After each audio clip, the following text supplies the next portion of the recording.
नमस्कार, आप देख रहे हैं स्वाभिमानी न्यूज। आइए रुक करते हैं फटाफट खबरों की ओर। यूपी उपचुनाव में भी बसपा वोटों के लिए तरसती रही, 4 सीटों पर जमानत भी ना बचा पाई। लगातार तीसरे चुनाव में शर्मनाक प्रदर्शन रहा। उत्तर प्रदेश में लगातार तीसरे चुनाव में बहुजन समाज पार्टी को वोटों के लिए तरसना पड़ गया। नतीजों से साफ है कि वर्ष 2022 के विधानसभा चुनाव के मुकाबले इस बार बसपा का करीब 60% के अधिक वोट बैंक दूसरे दलों में शिफ्ट हो गया।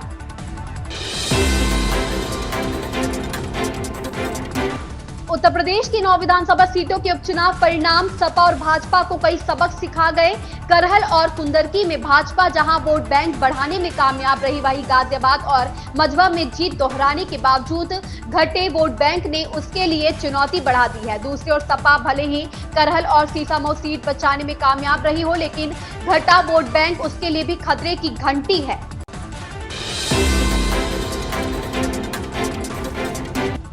भाजपा के जबरदस्त प्रदर्शन ने किसी दूसरे दल के लिए मुख्यमंत्री बनने की संभावना पर तकरीबन पूर्ण विराम लगा दिया है। हालांकि 90% के स्ट्राइक रेट और बहुमत से चंद कदम की दूरी के बावजूद भाजपा के लिए सरकार का चेहरा तय करना और नई सरकार के गठन के कील कांटे दूर करना आसान नहीं होगा। नतीजे के बाद सवाल उठ रहे हैं।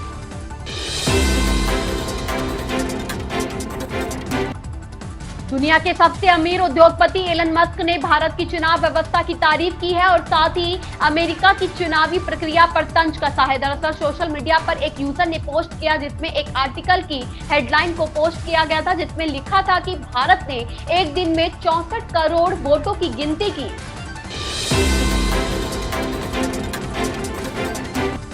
अभिषेक बच्चन अभिनीत film I want to talk ने 22 नवंबर को सिनेमा घरों में दस्तक दी। फिल्म ने ओपनिंग डे पर ही निराश किया। इसने 25 लाख रुपए के साथ अपना खाता खोला। फिल्म को वीकेंड का भी फायदा नहीं मिल पाया है। दूसरे दिन को इसने 44 लाख रुपए की कमाई की।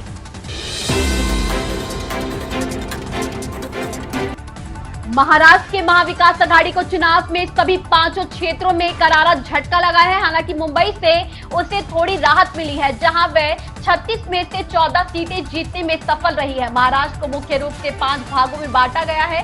इसमें कोंकण, पश्चिम महाराष्ट्र और उत्तर महाराष्ट्र, मराठवाड़ा और विदर्भ है। इस बार इन सभी क्षेत्रों में बड़ा उलटफेर हुआ है। कई बड़े बड़े दिग्गज हार गए हैं तो कुछ पार्टियों ने बहुत अच्छा प्रदर्शन किया है।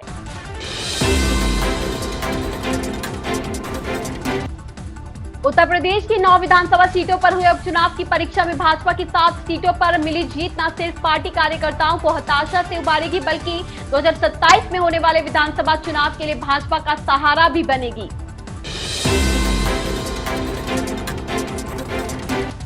केंद्रीय मंत्री सह बेगूसराय के सांसद गिरिराज सिंह ने उत्तर प्रदेश के संभल में सर्वे टीम पर हमले के बाद सियासत गर्मा गई है। भारतीय जनता पार्टी के फायर ब्रांड और केंद्रीय मंत्री गिरिराज सिंह ने एक बार फिर बड़ा हमला बोला है। कहा कि अब देश में जिहादी लोग शरिया कानून स्थापित करना चाहते हैं। भारत के लोकतंत्र खत्म कर शरिया कानून स्थापित करना चाहते हैं।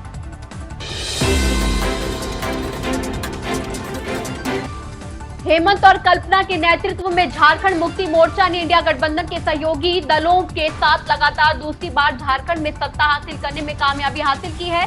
इस शानदार सफलता के साथ हेमंत और कल्पना राजनीति में ताकतवर दंपति बनकर उभरे हैं।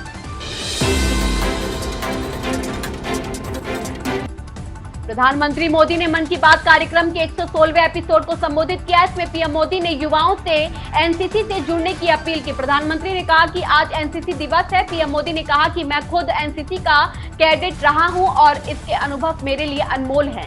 इन खबरों में बस इतना ही। बने रहिए स्वाभिमानी न्यूज के साथ।